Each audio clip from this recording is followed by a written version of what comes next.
Assalamualaikum warahmatullahi wabarakatuh.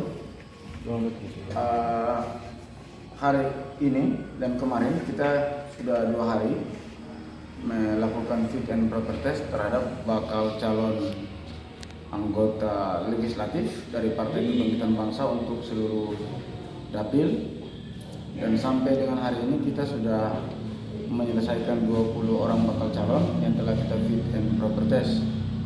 Bahwa pada prinsipnya fit and proper test ini adalah merupakan salah satu tahapan atau prasyarat yang diwajibkan, diharuskan oleh DPP PKB untuk seluruh DPC kabupaten kota, DPW kabupaten kota untuk melakukan fit and proper test sebelum yang bersangkutan ditetapkan sebagai bakal calon legislatif dari daerah pemilihan masing-masing. Demikian. Pak Sek, kan di PKB ini bukan jadi rahasia umum lagi nih. Ya. Pak Bupati adalah pengurus DPP, kemudian ada adiknya juga ikut bercaleg di sini. Ya. Yang pertama, kemudian yang kedua, selain itu ada orang-orang dekat Pak Bupati sebut saja seperti DKMP. Apakah dalam proses uji kelayakan ini posisi yang akan diambil oleh PKB sendiri bagaimana melihat hal seperti itu? Karena ini dalam tanda petik artinya tidak ada yang diprioritaskan dalam Ya. Baik, jadi mekanisme kita di DPC PKB Hasil adalah seluruh warga negara, seluruh warga bangsa, seluruh anak negeri serumah itu berhak untuk menjadi bakal calon anggota DPRD dari Partai Kebangkitan Bangsa. Dan tentu syaratnya adalah yang pertama, setiap orang wajib mendaftarkan diri melalui daftar online, dan setelah daftar online jika seluruh syarat-syarat itu sudah terpenuhi sebagaimana disyaratkan yang tercantum dalam syarat-syarat online itu, baru kemudian yang bersangkutan diwajibkan untuk menyerahkan bukti-bukti fisiknya. Syarat-syarat itu adalah antara lain ijazah, kemudian kartu tanda penduduk, kartu keluarga, kemudian foto setengah badan, kemudian visi misi, kemudian daerah pemilihan, dan lain-lain sebagainya. Setelah itu kita kemudian mengajukan verifikasi, melakukan verifikasi. Setelah melakukan verifikasi dan validasi, jika seluruh syarat-syarat telah terpenuhi, maka yang bersangkutan itu berhak mengikuti fit and proper test yang kita gelar mulai dari hari kemarin sampai dengan hari ini. Fit and proper test ini diwajibkan oleh semua yang telah mendaftar tanpa terkecuali. Dan di dalam fit and proper test itu ada 6 pertanyaan makro dengan banyak lagi sub-sub pertanyaan dari masing-masing 6 pertanyaan itu. Dan ya, alasan sebelumnya kan ini dilaksanakan secara internal partai karena terdapat jumlah kota yang memang melebihi batas nih. Nah, bagaimana kalau dengan dapil yang memang dia jumlah kota so mencukupi batas, tapi masih tetap mengikuti proses ini. Baik. Nanti hasilnya seperti apa? Jadi, baik. Karena ini daftar online, maka setiap orang boleh mendaftar. Dan akibatnya apa? Akibatnya adalah setiap daerah pemilihan itu melebihi kuota. Misalnya dapil 1 7 kursi, dapil 5 7 kursi, dapil OB itu 6 kursi, seluruhnya lebih. Nah, karena lebih itu maka dilakukan fit and proper test. Dan kemudian hasil fit and proper test ini nanti akan dilanjutkan lagi dengan kewajiban dari masing-masing caleg dalam bentuk penugasan untuk memasang atributnya di seluruh dapil, dan DPC PKB Halmahera Selatan akan menerjunkan tim survei untuk melakukan survei sehingga bakal caleg yang lebih tadi di seluruh dapil itu kemudian diverifikasi, dan kami pastikan akan ada yang dinyatakan gugur karena melebihi kuota kursi dari dapil masing-masing.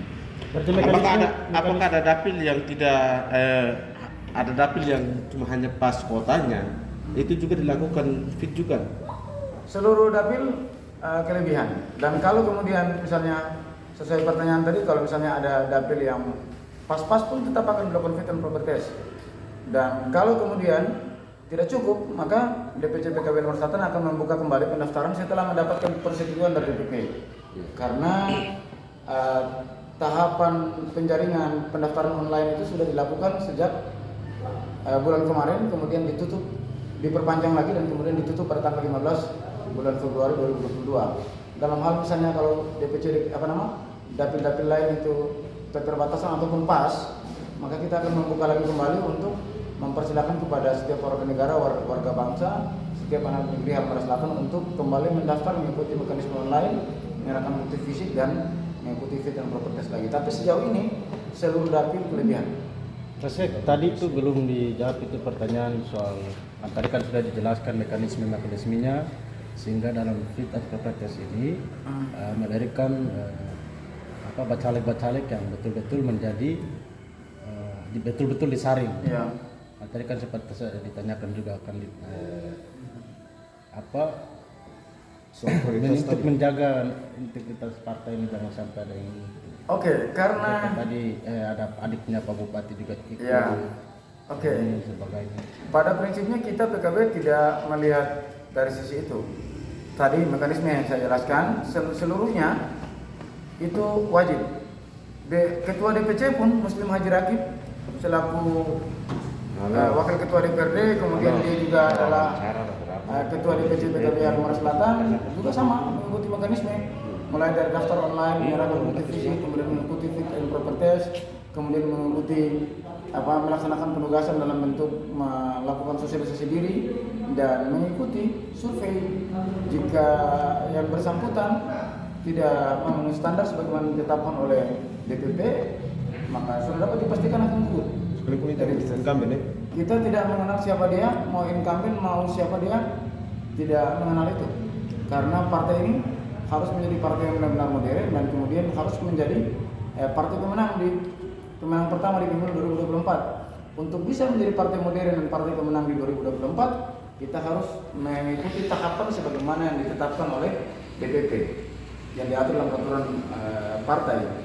Nah, peraturan partai ini dengan seluruh mekanisme itu adalah merupakan bagian dari strategi PKB dalam menjaring bakal caleg yang potensial untuk mengantarkan PKB sebagai partai pemenang pertama di Halmahera Selatan.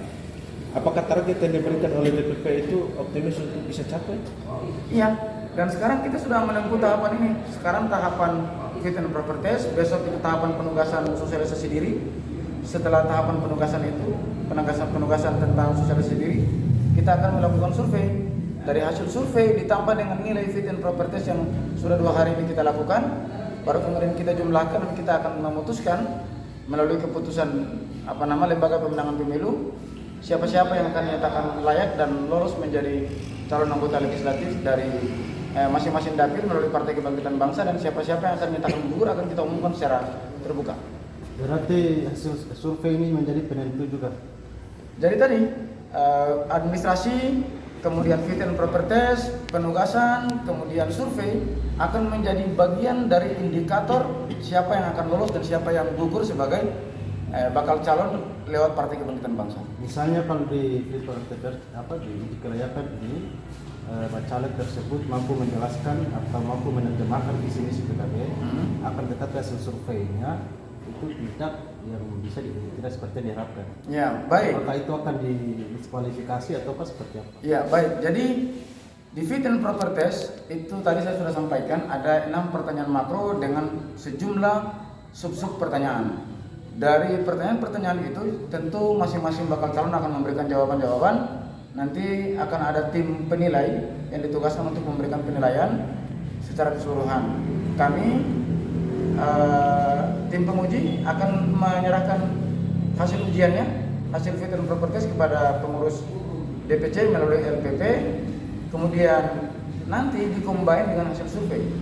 Nah, kalau misalnya hasil surveinya itu rendah, kemudian nilai fit and proper testnya tinggi, itu nanti kita akan melakukan pendalaman lebih lanjut karena pengambilan keputusan itu dilakukan secara voting tertutup di LPP. Oke, thank you Bapak. Sudah.